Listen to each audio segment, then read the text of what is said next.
좋으신 우리 주님의 은혜가 오늘 이 새벽도 우리 모든 교우들과 함께 하시기를 바랍니다. 오늘 우리가 함께 나누시면서 은혜 받으실 말씀은 호세아 4장의 말씀입니다. 호세아는 다른 선지자들과는 달리 특별한 소명을 받았습니다. 선지자의 중요한 역할은 일반적으로 하나님의 계시를 전달하는 일입니다. 범죄한 백성들에게 하나님의 심판을 선포하는 일과 백성들을 위해서 하나님께 중보 기도하는 일입니다. 둘 중에 주로 심판의 선포가 많았는데 그 이유를 성경에 나오는 선지자들의 활동 시기를 생각해 보면 잘 알 수 있습니다. 구약 성경 선지서에 등장하는 선지자들의 활동 시기는 분열 이스라엘 시대에 집중되어 있으며 특히 북이스라엘과 남유다 나라 역사의 중반 이후에 집중되어 있습니다. 이는 나라가 세워지고 또 세월이 흐르면서 죄가 가중되어 백성들에 대한 경고와 심판이 필요했기 때문입니다. 선지자들은 소명을 받은 후 하나님의 명령에 따라 어떠한 위협도 무릅쓰고 권력자들이나 백성들에게 하나님의 계시를 선포하였습니다. 계시를 선포하는 선지자들의 모습은 어떠했겠습니까? 비록 선지자들의 옷은 남루하게 보였을지라도 선지자로서의 품위는 있어 보였을 것이고 또 하나님의 말씀의 대언자로서 권위가 있어 보였을 것입니다. 그러나 호세아의 사역은 남달랐습니다. 호세아가 소명을 받아 먼저 했던 사역은 심판에 대한 선포가 아니었습니다. 호세아는 특별한 사역을 했었는데 그것은 하나님의 기획에 따라 자신이 주인이 되어 범죄한 백성들에게 하나님의 뜻을 전달하는 소위 퍼포먼스, 즉 행위 연출을 하였습니다. 그 내용이 호세아 1장에서 3장까지입니다. 보통 사람이라면 도저히 할 수 없는 일입니다. 음란한 여자와 결혼하여 음란한 자식들을 낳는 것이 호세아의 첫 번째 사명이었습니다. 물론 그것이 호세아 선지자의 궁극적인 사명은 아니었지만 그것은 힘들고도 특별한 사명이었습니다. 요즘 결혼을 앞둔 청년들은 그들의 가치관에 입각하여 최적의 배우자를 찾으려고 합니다. 아무리 돈과 학벌과 외모를 중시하지 않는 미혼 청년이라 할지라도 만약 결혼할 상대자가 음란한 사람이라면 누가 결혼하려고 하겠습니까? 결혼 정년기에 있는 청년들은 미래의 배우자를 두고 기도를 많이 하곤 합니다. 그런데 만약에 기도 중 하나님께서 호세아에게 말씀하셨던 것처럼 음란한 사람과 결혼해서 그 배우자를 하나님께 인도하는 통로 역할을 하라는 응답을 받았다면 누가 그것을 제대로 된 응답이라 확신하겠습니까? 아마도 그것은 하나님의 응답이 아니야. 회개망측한 잡념이 나를 사로잡고 있구나라고 말하지 않을까요? 호세아는 하나님께서 부여하신 특별한 사명을 잘 수행했습니다.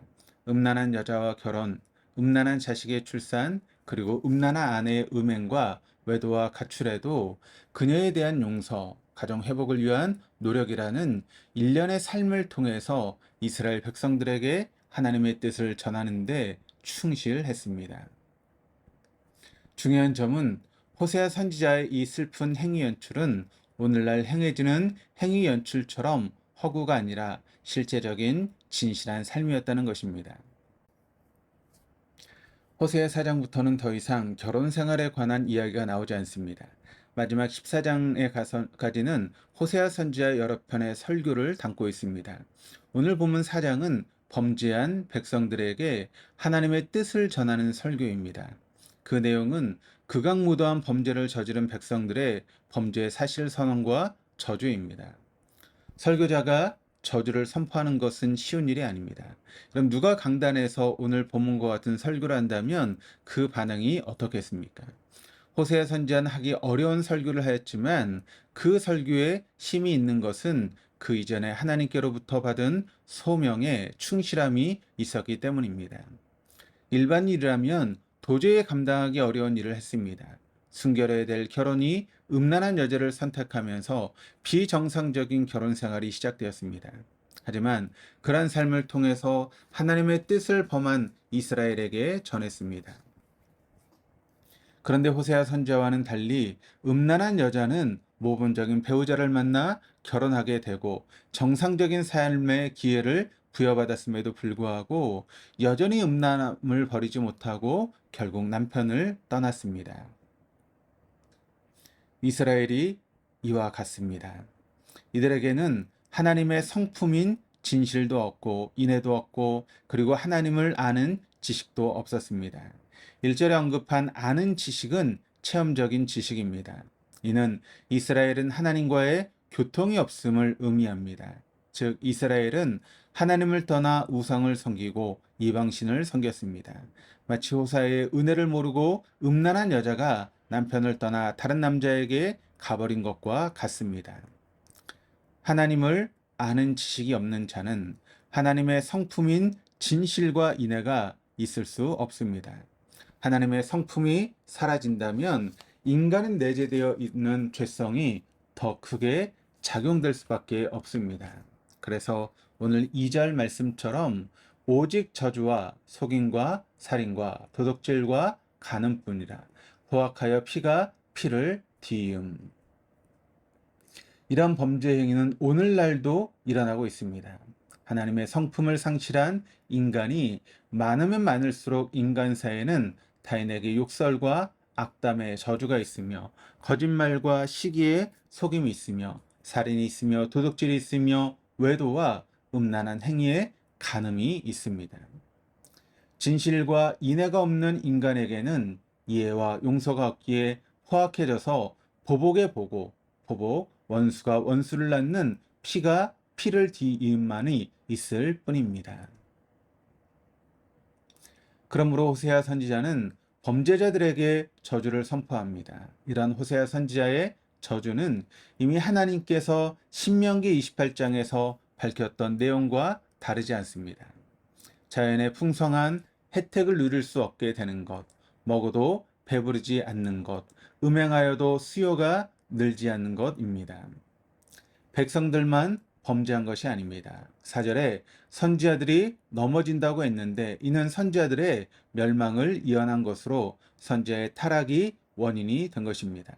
이뿐만 아니라 제사장의 타락도 있습니다. 제사장들은 범죄한 자들이 하나님께 드리는 제사 중 하나였던 속죄제의 제물 일부를 갖습니다.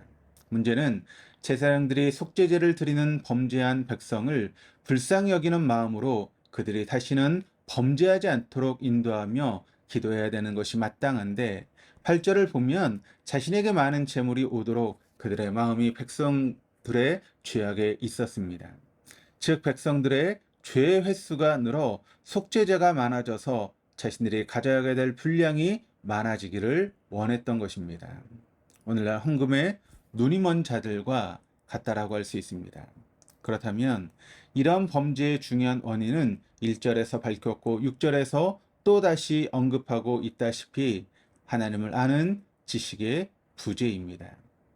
하나님을 아는 지식이 없기에 백성들이 망한다라고 하는 호세아 선지자의 그런 외침이 오늘 말씀을 통해서 우리에게 우리의 귀를 때리고 있습니다. 성경 말씀을 통해 역사신 하나님을 알고 경험하지 않고는 결코 바른 삶을 살 수 없습니다. 하나님의 말씀을 바르게 할 때 바른 길을 걸어갈 수 있습니다. 그러므로 시편 119편 105절에 있듯이 주의 말씀은 내 발의 등이요 내 길의 빛이 됩니다. 말씀을 떠난 자는 호세아 4장 11절에 있듯이 음행과 술로 이성을 잃고 신앙을 잃을 수 있으며 우상에 빠질 수 있게 됩니다. 그리고 16절에 있듯이 완강한 암소처럼 되어 하나님의 뜻을 거부하고 자신의 뜻이 옳은 줄 알게 됩니다. 우리는 이러한 죄악에 빠지지 않게 자신과 가정과 나라와 교회를 위해 기도해야 할 것입니다. 하나님께 범죄함에도 14절에 있듯이 벌을 받지 않은 것은 결코 좋은 것이 아닙니다. 그것은 하나님께서 포기하심을 의미하는 것으로 아주 무섭고도 큰 형벌이 됩니다. 하나님께서 돌아오라고 찾으시고 용서하시고 품어주실 때 회개하고 돌아가야 됩니다. 마치 집을 나간 음란한 아내를 찾는 호세아 선지자가 부를 때처럼 하나님께서 부르실 때 회개하고 하나님께로 반드시 돌아가야 합니다. 하나님께서 궁극적으로 원하시는 바는 호세아 선지자의 진실한 사랑의 행위 연출처럼 택한 자들에 대한 기다림과 용서를 통한 그들의 회복입니다. 이것이 바로 하나님의 사랑입니다. 이 하나님의 사랑 가운데 머무실 수 있는 저와 여러분 될 수 있기를 주님의 이름으로 축원합니다. 기도하시겠습니다. 하나님 아버지, 음란한 여자와 같은 저희들을 불쌍히 여겨주시고 신부로 삼아주심을 감사드립니다. 남편의 사랑을 거부하고 남편을 떠남으로 결혼을 파기했던 고멜처럼 하나님의 사랑을 거부하는 자가 되지 않게 하시옵고, 하나님을 아는 지식으로 하나님의 뜻을 온전히 따라 하나님의 기쁨이 되는 자들이 되게 하여 주옵소서. 감사드리며 예수 그리스도 이름으로 기도드립니다. 아멘.